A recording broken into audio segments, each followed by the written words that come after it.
Hai, selamat sejahtera. Okey, hari ni Cikgu Iza nak buat ulang kaji bahagian kesalahan kata, istilah dan tata bahasa dalam buku OMG muka surat 170. Okey, latihan 7 ini termasuk dalam cakupan peperiksaan semester 1. Okey, saya teruskan dengan dia punya soalan. Okey, soalannya, permasalahan yang dihidapi selama hampir 25 tahun terjawab bila lebih daripada 200 penduduk orang asli di Kampung Lambok, Kuala Betis menerima kemudahan air suci terawat yang disediakan oleh Bank Simpanan Nasional. Hal ini demikian kerana selama ini mereka terpaksa menggunakan air sungai yang bukan terjamin kebersihannya bagi kegunaan harian. Tindakan tersebut bertujuan mengimbangi kesejahteraan penduduk orang asli dengan kaum lain di bandar yang sudah lama menerima kejayaan daripada kerajaan. Okey kelas. Okey, yang pertama itu, saya nak kamu highlightkan perkataan yang salah dalam buku kamu yang saya gunakan dengan tulisan warna merah. Okey, perkataan yang pertama, dihidapi. Yang kedua, bila. Yang ketiga, 200 penduduk. Yang keempat, suci. Yang kelima, bukan. Dan yang keenam, kejayaan. Okey. Perkataan yang pertama itu, dihidapi ialah kesalahan kata atau istilah.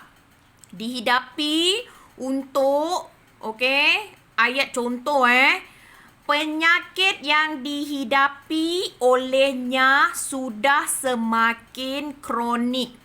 Itu untuk perkataan dihidapi, ayatnya macam itu. Tapi di sini kita tukar kepada dihadapi. Ejaannya D-I-D-H-A-H D-A-D-P-I-P. Dihadapi. Okey? Dihadapi tu maksudnya dilalui. Okey, seterusnya bila itu kesalahan tata bahasa yang pertama. Bila ialah kata tanya. Mana boleh ada dalam ayat penyata. Jadi dia kena tulis jadi apabila. Okey, yang seterusnya kesalahan tata bahasa yang kedua ialah 200 penduduk. Kenapa salah? Sebab kita kena letak dia punya penjodoh bilangan. 200 orang penduduk. Jawapan yang betul. Okey, 200 orang penduduk. Okey, yang kedua, untuk bahagian kesalahan kata atau istilah ialah suci. Okey, kenapa ya suci itu untuk biasanya manusia. Dia seorang gadis yang masih suci. Maksudnya dia gadis yang masih belum tahu bersosial, yang masih baik, gitu. Okey? Suci kita tukarkan kepada bersih. Sebab air, kita memang tak sebut suci, kita sebut air bersih. Okey, seterusnya, bukan. Bukan itu kesalahan tata bahasa. Ini bukan dengan tidak. Ini tak boleh guna di situ. Bukan untuk kata nama. Seterusnya. Okey. Contoh, dia bukan adik saya. Kita tukar bukan itu kepada tidak. Itu kesalahan tata bahasa yang ketiga. Dan kesalahan kata atau istilah yang ketiga, kejayaan. Kejayaan itu maksudnya kalau kamu berjaya. Berjaya dalam peperiksaan. Contoh, ini kemajuan. Kemajuan. Memang lari betul dia punya kata atau istilahnya tak sesuai di situ.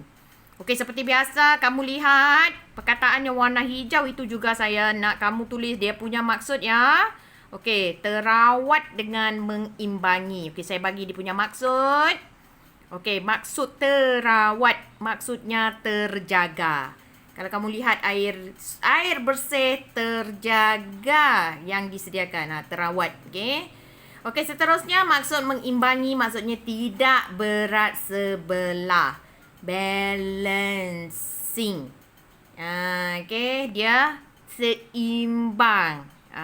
Sama rata itu maksudnya.